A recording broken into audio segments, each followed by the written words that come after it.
자, 옆에 계신 교우들과 인사합시다. 반갑습니다. 권사님 때문에 예수님이 죽었습니다. 누구 때문에요? 권사님 때문에, 집사님, 장로님, 목사님 때문에 죽은 거예요. 쉽게 말하면 나 때문에. 내 영혼 구원하시려고 십자가에 달려 돌아가셨습니다. 그 은혜를 기억하고 또 그 아픔과 그 상처를 기억하고 이 한 달 동안 사순절기에 주님과 함께 동행하시기를 주의 이름으로 축원합니다. 또 아울러서 오늘은 3.1절 기념주일로 지키고 있습니다. 지금으로부터 107년 전 1919년 3월 1일 날 일제의 압박에 항거하여 전 세계의 민족의 자주 독립을 선포하고 온 민족이 총궐기하여 평화 시위를 전개한 날입니다. 이날에 외쳤던 구호가 있습니다. 대한 독립 만세 할렐루야. 이 만세 운동이 일어난 직후에 신앙인들에게 하나의 전단지가 전달이 되는데요. 이것을 일컬어 독립단 통고문이라고 합니다.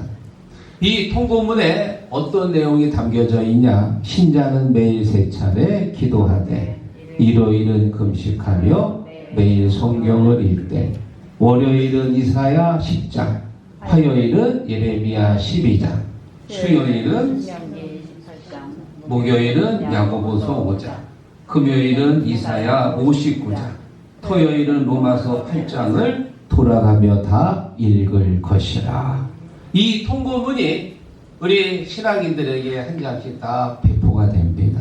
자, 이 말은 지금 이 대한독립 3.1운동이 바로 기독교 중심에 철저히 신앙에 입각한 바로 만세운동이라는 사실을 우리가 잘 알 수 있습니다.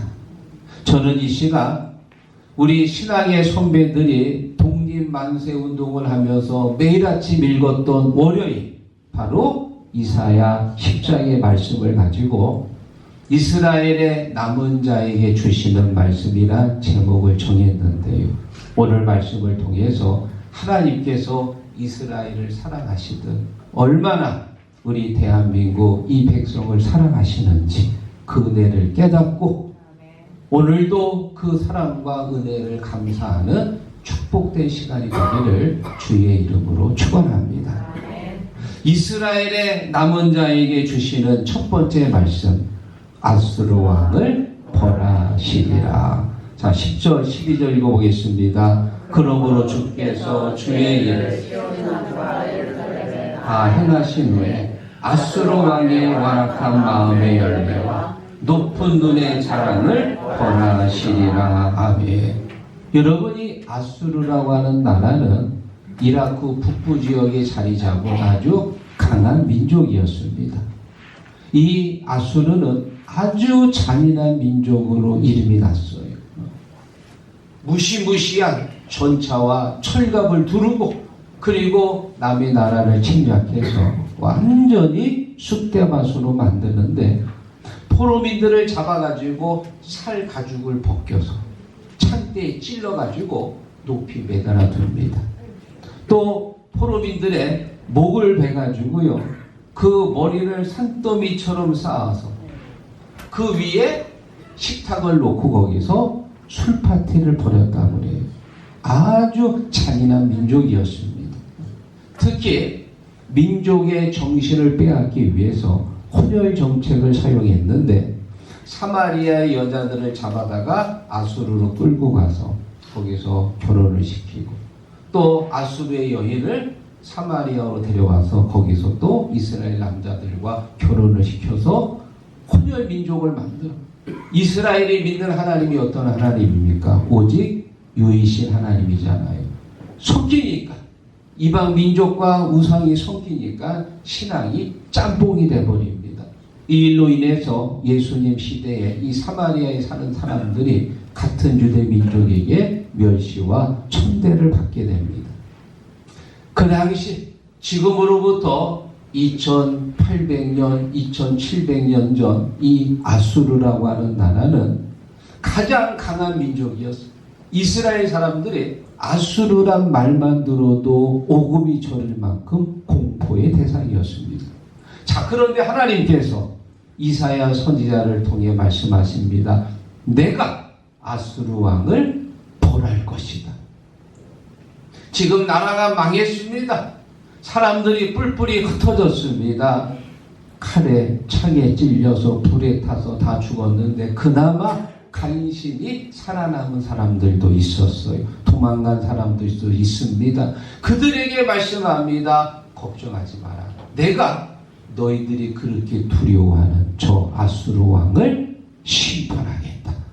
여러분, 이 말이 믿어질까요? 지금 당장 이게 믿어질까요? 다 도망다니고 뿔뿔이 흩어져가지고 공포와 두려움의 대상인데 하나님께서 아수르 왕을 심판하겠다. 내가 아수르를 멸망시킬 것이다. 절대 믿어지지 않을 겁니다. 우리나라가 107년 전 우리의 손조들이 독립만세운동을 할 수 있었던 이유가 무엇일까? 하나님께서 이 나라를 기억하시고 이 나라를 사랑하셔서 저 일제로부터 이 나라를 건져주실 것이다. 그런 소망과 믿음이 있었기 때문에 담대하게 만세운동을 벌린 줄로 믿습니다.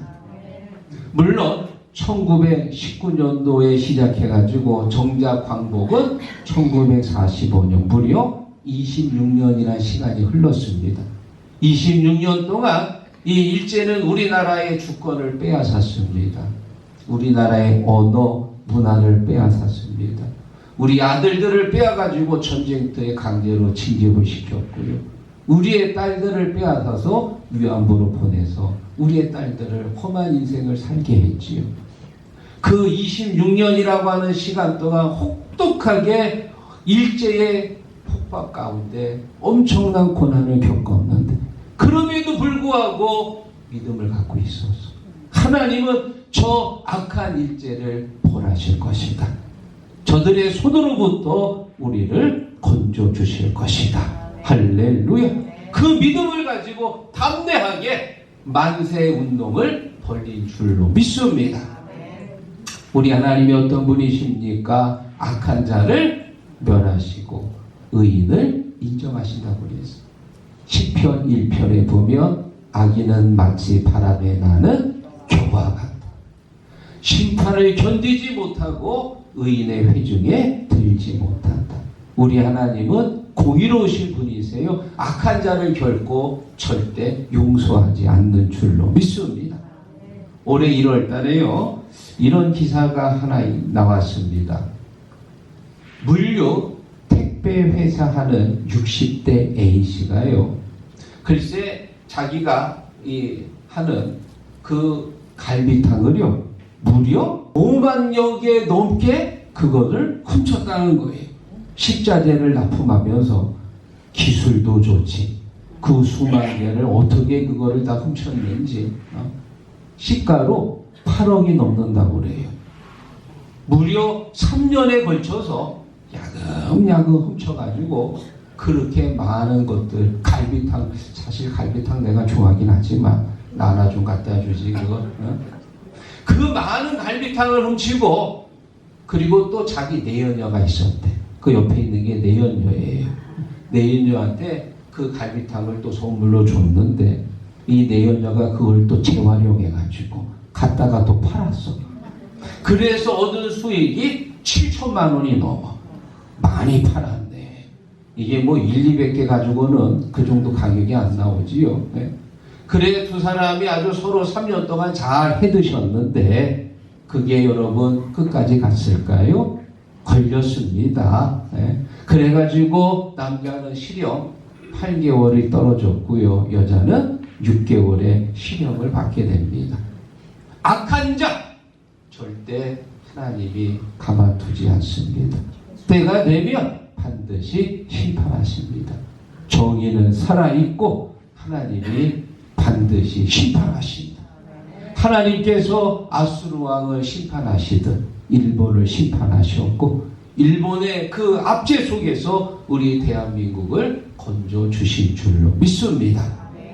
이스라엘에게 남은 자에게 주시는 두 번째 말씀, 여호와를 진실하게 의지하라. 아멘. 자, 20절 같이 읽어봅니다. 그날에 이스라엘의 남은 자와 야곱의 친자를 의지하지 아니하고 이스라엘의 거룩하신 여호와를 진실하게 의지하리니. 아멘. 열왕기하 17장에 보면은 이스라엘의 마지막 왕이 등장합니다. 바로 호세아입니다. 이 호세아는 소선지자 중에 한 분인데요. 동명이인이에요. 아수르의 살마네셀이 대군을 이끌고 북왕국을 쳐들어옵니다. 여러분, 이 이스라엘이라고 하는 나라는 우리나라하고 지리적 여건이 비슷해요. 우리나라도 저 삼국시대 또 고려시대 보면은 저 위에 중국의 이 막강한 나라가 다 쳐들어와서 우리 조국 강산을 짓밟고, 그래서 결국 우리나라가 저 북쪽을 상국으로 모시면서 매년 조공을 바치고 우리의 딸들을 공료로 또 보내야 했습니다. 안타까운 역사지. 또 아래로는 일본이 또 호시탄탄 또 쳐들어와서 조국 강산을 위린하고 많은 백성들이 또 억울하게 죽임을 당했지요. 마찬가지로 이스라엘도 작은 나라예요. 그래서 허구 어느 날 주변에 있는 블레셋, 모압, 암본, 애굽 또 저 아수르에 의해서 항상 짓밟히고 항상 고난을 당합니다. 그런데 주변의 나라들에게 짓밟히지 않고 오히려 주변을 정복했던 때가 딱 한 번 있었어. 딱 한 시기가 있었어. 그때가 언제냐? 바로 다윗 시대 때였습니다. 다윗 시대 때는요, 오히려 주변 나라들을 정복하고 그들로부터 조공을 받았습니다. 왜 그랬을까요? 군사가 많았습니까? 무기가 좋았습니까? 아닙니다. 하나님이 함께 하셨기 때문에. 하나님이 다윗과 함께 하시니까 다윗이 어디로 가든지 이기게 하셨더라. 할렐루야. 다른 시대는 늘 외세로부터 공격을 당했는데요, 다윗 시대만큼은 하나님이 함께 하시니까, 하나님을 의지하니까 하나님이 대신 싸워주셨어요. 여호와 제바오트 만군의 사령관 대장 대신 예수님이 함께 하실 때 그 누구도 두렵지 않은 줄 믿습니다. 시편 27편 1절 여호와는 나의 빛이요 나의 구원이시니 내가 누구를 두려워하리요. 여호와는 내 생명의 능력이시니 내가 누구를 무서워하리요. 원수들이 내 살을 먹으려고 쫓아왔으나 실족하여 넘어졌도다. 할렐루야. 우리가 하나님 의지하고 나갈 때요, 두렵지 않고요, 주님이 나 대신 싸워주시는 줄로 믿습니다.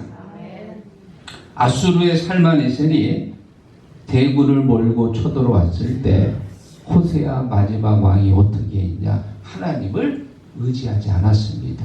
자, 열왕기하 17장에 보면 이렇게 말합니다. 아수르의 왕 살마네셀이 올라오니 호세아가 그에게 종이 되어 소원을 드리더니 그가 애굽의 왕 소에게 상자를 보내고. 아멘. 살마네셀이 쳐들어왔을 때 호세아가 이 살마네셀에게 조공을 드립니다. 그리고 몇 년 지나가지고 어떻게 했느냐? 조공을 끊어버렸어. 배신을 한 거지요. 그리고 누구에게 사신을 보냈다고요? 애굽 왕에게 사신을 보냈어. 왜 보냈느냐? 폐하, 우리를 좀 건져주십시오. 우리를 저 아수르로부터 살려주십시오. 우리를 살려주실 분은 폐하밖에 없습니다. 여러분, 이 북왕국을 대표하는 지파가 어느 지파인가요? 에브라임 지파입니다. 지난주 설교 기억나나요? 12지파 중에서 가장 은혜를 받은 지파입니다. 그러면 당연히 하나님 앞에 엎드려야 되는데, 하나님 앞에 엎드려서 우리를 구해달라고 기도해야 되는데, 이 호세아는 하나님 앞에 엎드린 게 아니고 애굽 왕한테 엎드린 거예요. 우리를 구해달라고. 화가 난 이 아수르의 살마네셀이 사마리아를 포위하고 결국 기원전 722년 북왕국은 멸망합니다. 자, 그리고 8년이 지나가지고요. 이번에 아수르의 사네립이 대군을 몰고 이번에 남유다를 침공했어요. 여러분, 이 남유다는 북왕국에 비해서 더 작은 나라입니다. 순식간에 남유다의 작은 성읍들이 다 정복당하고 이제 예루살렘만 겹겹이 포위를 당했어요. 음식이 끊깁니다. 물도 마실 수 없습니다. 예루살렘이 완전히 지옥 같은 아비규환이 되었습니다. 이때 왕이 누구냐? 히스기야였습니다. 히스기야가 이제 할 수 있는 건 뭡니까? 도망가야 되나요? 성문 열고 나와서 이 사내립 앞에 엎드려 항복해야 되나요? 그럴 수 있지요. 그런데 성경에 보니까 히스기야가 어떻게 했느냐? 히스기야가 왕이 듣고 그 옷을 찢고 굵은 배를 두르고 여호와의 전에 들어가서 아멘. 히스기야는 사내립 앞에 나오지 않았어. 하나님의 전으로 들어갔어. 하나님 앞에 엎드렸습니다. 여러분, 우리가 인생을 살면서요, 이런저런 어려움을 당할 때 제일 먼저 해야 할 게 뭐냐? 하나님 앞에 나오는 거예요. 인생길 험하고 마음 지쳐 살아갈 용기 없어질 때 너 혼자 앉아서 낙심치 말고 예수님 품으로 나오시오. 믿습니까? 인생길 험하고 어려움 닥칠 때 하나님 앞에 나와야 됩니다. 나오면 주님이 위로하시고 새 힘을 주시는 거예요. 히스기야가 하나님의 전에 들어가서 하나님, 이 백성을 정녕 저 아수르에게 죽이실 겁니까?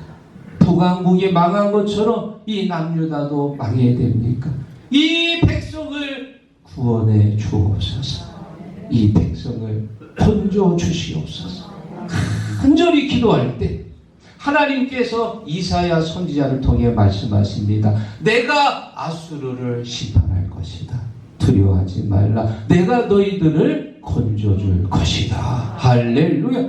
그래서 여러분, 주의 천사가 나타나가지고요, 그날 밤에 아수르 군사 18만 5천 명을요, 글쎄 한밤중에다 산송장으로 만들어버렸어요. 그래, 성서학자들이 연구하면서 어떻게 그 많은 병사들이 죽었을까? 아마도 사막에 모래 폭풍이 불어서 그들을 다 뒤덮었을 것이다. 우리가 하나님 앞에 나오면 주님이 살 길을 열어주시는 줄로 믿습니다. 이스라엘의 남은 자에게 주시는 마지막 세 번째 말씀, 남은 자가 하나님께로 돌아오리라. 21절 읽어봅니다. 남은 자고 야곱의 남은 자가 능하신 하나님께로 돌아올 것이라. 아멘.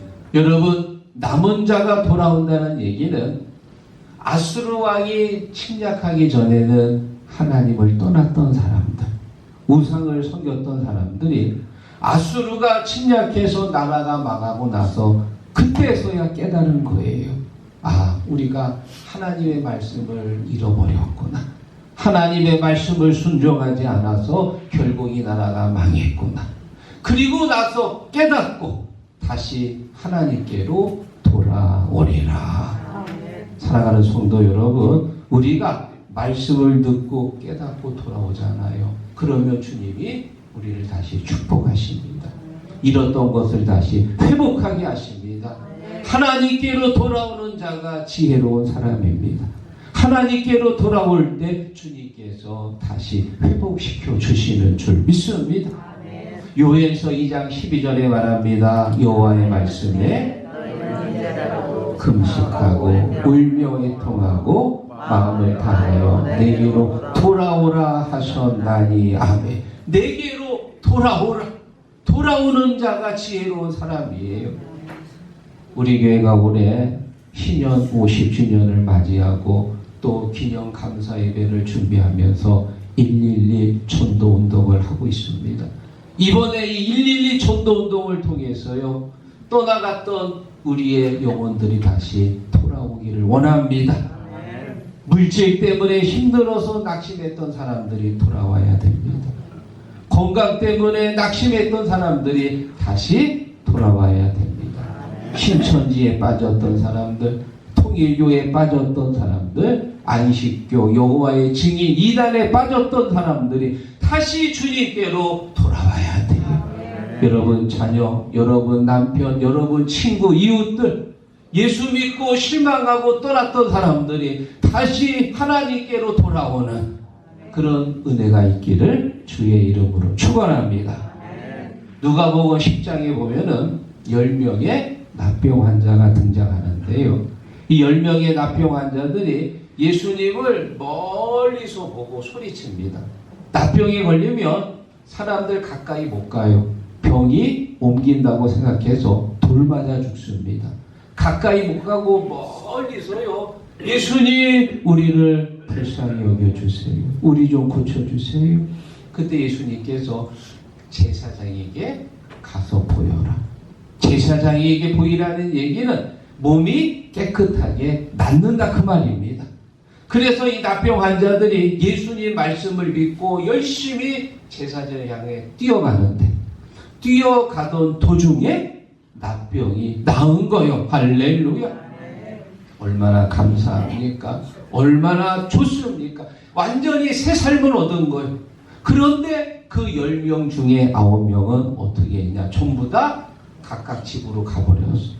그리고 딱 한 명만 다시 예수님께로 돌아온 거예요. 그리고 예수의 발 앞에 엎드렸어요. 여러분, 납병이 걸렸을 때는 멀리 서 있었는데 병이 나으니까 예수님 앞에까지 간 거예요. 발 앞에 엎드렸습니다. 그러자 예수님이 이 납병 환자에게 말합니다. 내가 너에게 이르노니 내 믿음이 너를 구원하였다. 믿음이 구원했다. 9명의 사람들은 육신의 치유만 받고요, 영혼의 구원을 못 받았어요. 그런데 예수님께로 돌아오니까 어떻게 됐느냐? 영혼의 구원마저도 받은 거예요. 믿습니다. 돌아오면 축복받습니다. 하나님께로 돌아오면 주님이 다시 새 힘을 주시는 거예요. 탕자가 아버지를 떠나가지고 흥청망청 살다가 다 잃어버렸어요. 돼지가 먹는 쥐의 멜매를 먹으면서 이렇게 사느니 아버지께로 돌아가자. 아버지께로 돌아가자. 면목은 없지만 그래도 이렇게 사는 것보다 돌아가는 게 낫다. 아버지께로 돌아가니까 아버지가 뛰어와서 아들을 끌어안아주고 더러운 옷을 벗기고 새 옷을 입히고 손에다가 손탁과 반지를 끼워주고 발에는 새 신을 신겨주고, 아버지 저는 이런 대접을 받을 자격이 없습니다. 무슨 소리냐? 네가 떠나갈 때도 아들이었고 돌아왔을 때도 내 아들이었다. 여봐라, 우리 아들이 돌아왔으니 잔치를 열어라. 믿습니까? 돌아오니까 다시 신분이 회복되고 다시 축복의 주신 줄 믿습니다. 오늘 말씀을 정리하면서 여러분에게 책 한 권을 소개합니다. 모자에 제나름 꽃을 꽂고 행복하게 살아라 라는 제목의 책입니다. 이 책의 저자는요, 바바라 존슨이라는 여성인데요. 이 여성은 아주 평범한 여성이었습니다. 남편과 세 아들을 둔 여성인데 어느 날 남편이 출근하고 돌아오는 길에 교통사고를 당해가지고 식물인간이 돼버렸어요. 얼마나 큰 충격을 받았습니까? 그리고 며칠 후에 큰아들이 음주 운전자가 모는 트럭에 치여가지고 목숨을 잃게 됩니다. 갑작스러운 죽음에 정신을 못 차려. 그런데 또 둘째 아들이 동성에 빠져가지고 집을 나가버렸어요. 얼마 후에 막내가 고등학교를 졸업하고 월남전에 출전을 했는데 며칠 후에 전사했다는 소식이 들어왔어요. 마치 욥처럼 계속해서 연거푸 고난이 이어집니다. 정상적인 사람이라면 견딜 수 없지요. 이 존슨도 너무 큰 충격을 받고 하나님 왜 저한테 이러십니까? 왜 나한테 이런 엄청난 시련을 주십니까? 저 정말 주님 싫어요. 믿습니다. 하고 신앙을 떠나버렸어요. 1년, 2년, 3년 이렇게 살다 보니까 자기의 삶이 너무 피폐해지는 것을 자기가 깨닫게 됩니다. 내가 이렇게 살면 안 되지. 그래도 주님이 내 영혼 구원하셨는데 내가 다시 돌아가야지 하고 뜻을 세우고 다시 주님께로 돌아갔어요. 그리고 그 다음부터 어떻게 했냐? 주여 감사합니다. 하나님 감사합니다. 감사할 게 뭐가 있어요? 남편은 지금 식물인간이고요. 아들은 죽었고 둘째 아들은 집을 나갔고 셋째 아들은 전사예요.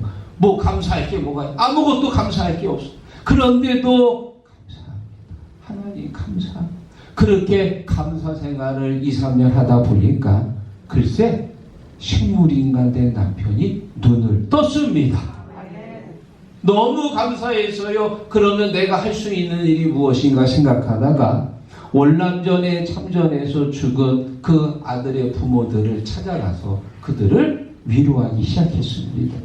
교통사고로 자녀를 잃은 부모들에게 편지를 쓰고요. 또 그들을 위해 선교회를 조직하고 이 사실이 알려지면서 방송에서 나와서 방송을 하고요. TV, 라디오에도 나오고요. 그리고 또 책까지 썼어. 책 제목이 뭐예요?